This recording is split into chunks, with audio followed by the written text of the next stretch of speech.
Oke, kembali lagi di Forum Timnas. Dan kali ini gue mau sedikit bahas soal Shin Tae-yong.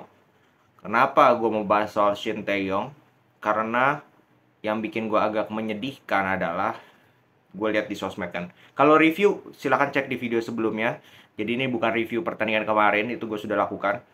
Tapi ketika gue cek di sosmed, di Instagram, di Twitter, di TikTok, masih ada beberapa, nggak banyak sih, tapi beberapa supporter timnas Indonesia yang menyalahkan atau istilahnya mengkambing hitamkan STY atas kekalahan timnas Indonesia di dua pertandingan uji coba. Ya menurut gue sih ini cukup membuat gue sedih dan sekaligus lucu. Karena apa? Gue sih tidak melihat gue justru menyalahkan STY, gue justru melihat gue ini kasihan dengan STY. Kenapa gue kasihan dengan STY? Bahwa laga uji coba saja lu dituntut untuk tidak boleh coba-coba. Ngerti nggak maksud gue? Dalam arti ini kan laga uji coba ya, 3 laga uji coba, lawan Libya 2 kali, lawan Iran sekali. Walaupun 2 pertandingan terakhir Libya sama Iran itu masuk poin FIFA, cuman still esensinya, konteksnya itu adalah laga uji coba. Nah, namanya aja laga uji coba. Masa pelatih itu nggak boleh mencoba-coba?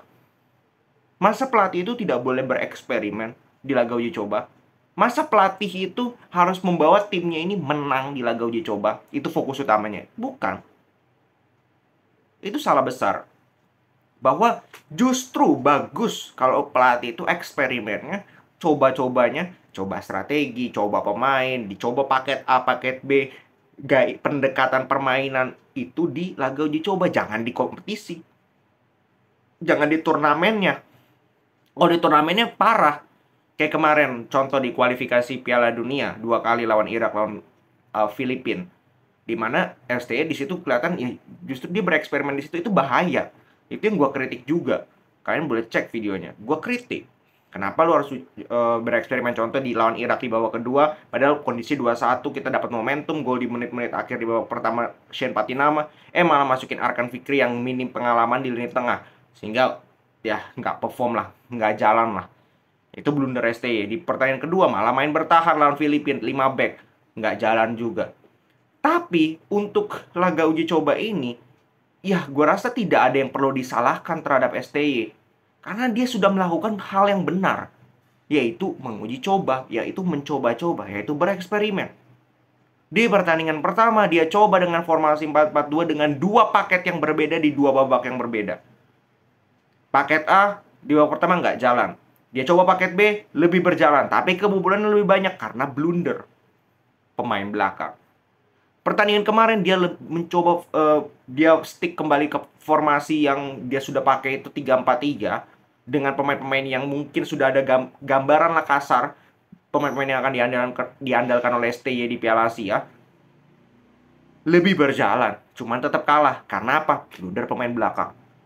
Sekarang pertanyaan gue begini. Kalau kita mau salahkan STY, kita harus fair melihat. Kalau pemain belakang lu melakukan blunder kayak dari 6 gol, 5 gol kalau menurut gue itu kesalahan pemain belakang. Bahkan gol ke-6 yang gua nggak masukkan itu yang kemarin golnya yang pertama lawan Libya. Ya, yang dimana di crossing terus balik nggak ditutup oleh Justin Hapner, itu pun juga kesalahan individual pemain. Justin Hapner tidak tutup itu ruang yang diberikan di second line. Dari 6 gol bahkan, kalau gue bisa bilang, itu kesalahan individual semua golnya. Sekarang pertanyaan gue begini, kalau pemain itu melakukan blunder seperti itu di lini belakang, apakah itu salah pelatih? Justin Hapner bikin blunder, Jordi Amat bikin blunder, Rizky Ridho bikin blunder, Wahyu Pras bikin blunder. Emang 4 pemain ini akan selalu bikin blunder di setiap pertandingan? Kan enggak. Kebetulan, sueknya mereka bikin blunder di 2 laga. Dan menurut gue positif. Blundernya silakan diuji coba. Jangan blunder nanti di Piala Asia. Repot. Iya dong. Kalau perlu abisin lah. Sueknya abisin di uji coba. Nggak apa-apa dibantai kemarin. Asal sialnya udah habis, nggak buat blunder-blunder lagi di Piala Asia. Dan justru bagus dengan hadirnya blunder ini, mungkin SC akan lebih concern terhadap lini belakang. Jangan sampai mungkin diingetin, dievaluasi dan sebagainya. Justru akan membuat pemain belakang jauh lebih fokus. Oh iya, jauh lebih concern. Jangan sampai nih gue buat blunder. Kalau nggak ada blunder-blunder kayak kemarin, mungkin mereka akan lalai. Mungkin mereka akan anggap, nggak mungkin ada blunder dan sebagainya. Sehingga concernnya itu tidak ke blunder tersebut. Tiba-tiba nanti di Piala Asia malah blunder, kan kacau. Nah yang kedua, pelatih bisa disalahkan kalau kita tidak pegang bola, kita sistemnya nggak jelas, misalkan long ball, terus kita nggak create peluang. Tapi nyatanya kita create peluang. Lawan kemarin Libya di pertandingan kedua, itu kita create lebih banyak peluang daripada Libya. Tapi kenapa kita kalah? Kenapa kita kalah? Kita kalah efektivitas. Banyak peluang kita depan gawang, pemain tidak bisa finishing. Sekarang pertanyaan gue, kalau pemain tidak bisa finishing, apakah itu salah pelatih? Apakah itu salah STY? Kayak kemarin banyak pemain yang underperform. Rafael Strike, egois contoh. Terus Marcelino finishingnya amburadul. Justin Hapner depan gawang, masih bisa di-save. Witan depan gawang malah di-cutback, padahal dia bisa shooting aja itu. Itu kan keputusan-keputusan individual. Kalau pemain lu nggak bisa cetak gol, apakah itu salah pelatih? Oh iya, kenapa lu nggak mainin striker? Lalu lihatlah striker kita. Dimas, Ramadan Sananta, Hoki, dan siapa, Dendi. Apakah itu bisa diandalin ketika mereka bermain? Mereka sudah buktikan di pertandingan pertama nggak perform. Kenapa dipanggil? Ya nggak ada pilihan STY. Siapa seorang striker di liga lokal kita yang bisa diandelin STY? Yang 4 ini doang yang praktis dapat jam terbang, sisanya enggak. Karena striker di liga A, liga kita mayoritas pemain asing. Nah, yang ketiga, yang terakhir, kan kelihatan tuh ketika kita build up terutama. Itu kita build up-nya coba dari bawah, selalu dari bawah. Passing. Itu instruksi pelatih. Pelatih itu hanya memberikan instruksi strategi, oh gue maunya main seperti ini, tolong passingnya seperti ini, jarak pemain dekat misalkan jangan long ball, kalau mau counter lebih efektif, pemain gerak ke sini dan sebagainya. Yang melakukan itu di lapangan bukan pelatih kan, pemain. Kalau udah kelihatan patternnya jarak pemain dekat, tiba-tiba pemain A misalkan salah passing, dipotong, terus counter goal, apakah itu salah pelatih? Kayak kemarin golnya pertamanya Libya di pertandingan kedua, Witan salah passing, out, terus dilempar cepat masuk crossing goal. Apakah itu salah pelatih? Bukan salah pelatih kan? It's about performa individual yang mungkin bisa diperbaiki oleh pelatih. Maka dari itu, kalau menurut gue jangan memberikan pressure yang berlebihan terhadap timnas ini, terutama di laga uji coba, karena ini trial and error. Inilah fungsi dari laga uji coba. Dan kelihatan kan masalah kita bukan di sistem, masalah kita itu performa individual pemain. Individual error di lini belakang, di depan individual errornya nggak bisa cetak gol. Tapi di tengah kelihatan sudah cukup solid menurut gue. Adanya Variener, kemarin Justin Hapner. Mereka bisa kontrol di lini tengah. Cuman kan nggak bisa lu ngandelin lini tengah doang. Mereka tidak defense full, mereka juga tidak offense full. Mereka lebih balance. Tetap ada pemain depan yang memang tugasnya harusnya bisa meng-create peluang dan mencetak gol, dan pemain belakang yang bisa menambal supaya kita nggak kebobolan. Kan itu fungsinya. Maka dari itu nggak fair, sama sekali tidak fair bahwa kita menyalahkan STY. Come on, gue kasihan sekali dengan STY. Bu, ini laga uji coba juga kenapa disiarin gitu?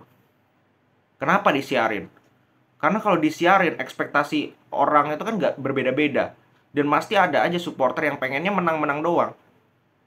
Jujur, gue lebih happy kayak kemarin, kalahnya tipis, kalah, tapi permainan lebih jalan. Kelihatan progress, kelihatan shape-nya seperti apa, kelihatan sistem yang diinginkan oleh STY seperti apa, cuman eksekusinya yang kurang sempurna. Karena pemain juga kayaknya berhati-hati, gak pengen cedera, jadi duel-duel itu dihindari. That's okay. Daripada lu menang tapi dengan cara yang amburadul. Diserang terus karena Hernando save luar biasa, 3 kali kena mistar, kita sekali kena counter, kita sekali counter, kita gol. Itu menurut gue lebih gak promising. Oke, mungkin kita efektif, tapi Nggak bisa kejadian di setiap pertandingan. Karena kita nggak punya pemain yang menjadi faktor X, yang punya kualitas di atas rata-rata. Enggak. Kita pemainnya hampir setara secara kualitas. Mungkin ada yang lebih sedikit lebih baik, tapi sedikit nggak jauh. Jadi kita nggak bisa mengandalkan efektivitas. Nggak bisa. Kalau Korea punya Son, dia bisa ngandelin efektivitas dari Son. Kita nggak punya. Jadi kita harus bermain as a team. Ketika kita bermain as a team, gue yakin di Piala Asia kita bisa memberikan perlawanan. Gue tidak bilang lolos. Lolos, oke, mungkin bagi parameter beberapa pengamat dan fans, lolos. Tapi menurut gue, lu tunjukkan aja bahwa lawan Irak, lawan Jepang, lu bisa memberikan perlawanan yang luar biasa kepada mereka, dan Vietnam, lu bisa atasi. Itu menurut gue sudah cukup. Dan itu bukan dibutuhkan hanya dari STI-nya, dari pemain, keinginan pemain, fighting spirit, kekompakan tim. Jangan ada yang egois, jangan ada yang suka dribbling. Itu sering sekali masih terjadi. Semoga itu tidak terjadi nanti di Piala Asia. Semoga itu dievaluasi. Semoga pemain juga mengevaluasi dirinya sendiri. Jangan sering dribbling, jangan sering membuang peluang. Ya, semoga. Kita cuma bisa berharap. Oke, jadi untuk pertandingan ketiga lawan Iran, kemungkinan kita juga akan kalah. Tapi gue pengen lihat apa yang akan dilakukan oleh STY, coba-coba apa lagi yang akan dilakukan oleh STY, eksperimen apa lagi yang akan dilakukan oleh STY. Itu yang jauh lebih penting. Oke, segitu dulu video kali ini. Salam sepak bola Indonesia.